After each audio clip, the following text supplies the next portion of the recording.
Why AbbVie? Why AbbVie? Yeah, why Interesting. AbbVie? So you're looking at this from the Allergan point of view. Well, I cover Allergan, and I've covered Allergan longer than anyone who covers Allergan. Back about 20 years ago, sat in an office when David Pyatt first joined the company. So to see it go out here to the company that makes Humira and raises price a lot is a little disappointing. Why disappointing? Well, first, the stock, the premium was a lot to where the stock had been trading, but the stock's underperformed a lot. So it's really off of a low base. The other is that I can see why AbbVie wants to diversify away from Humira. I don't know why an Allergan shareholder would want to diversify into Humira. Fair enough. So do you think that there's any risk that this deal doesn't get done because of all that? Well, from what I can tell, there's no vote. So it's not something that could be broken up really very easily.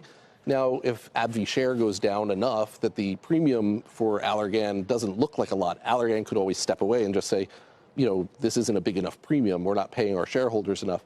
But I don't think someone's going to step in to bid above, just because this has been a process. Allergan's been looking at strategic alternatives for a little while. So I don't think someone bids more, and I don't think an activist gets involved. What do you think this augurs for the whole area? Is it a target-rich area that this deal could spur?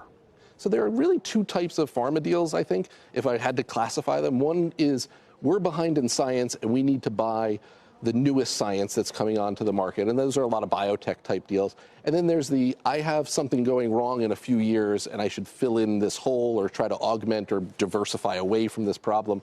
And this kind of falls into that. This falls into the Pfizer-Warner-Lambert deal from years and years ago. This is a consolidating industry. As pricing becomes tougher, as the administration continues to put pressure on things, you're going to see more consolidation. Does this deal do that in and of itself? I don't think so. But again, this is also a sign of the times. It's a sign of what you're describing in the business broadly. Yeah, absolutely. And you mentioned the price hikes. Why is that significant in particular here, do you think? Well, I think there's a bit of a culture clash. You know, putting two companies together on paper is easy. Actually integrating them and making sure they get along. So you have a company that has its roots in Irvine, California, and New Jersey, Allergan, and then you have a Chicago-based company. Finding the synergies and getting them to work, that could be difficult. There's not a lot of overlap either, so the synergies are going to have to come from somewhere. They say 50% are coming from R&D. Now, all of that said, if Humira, AbbVie's CEO was testifying recently before Congress on price hikes to Humira. Allergan's CEO had come out a couple of years earlier about a social contract of limiting price increases for drugs. So is there a culture clash? Maybe there will be. Are these two companies too closely associated with single products for their own good? I think Allergan's a little bit more diversified and again, I don't cover AbbVie, so I'm just taking this from an outsider's view.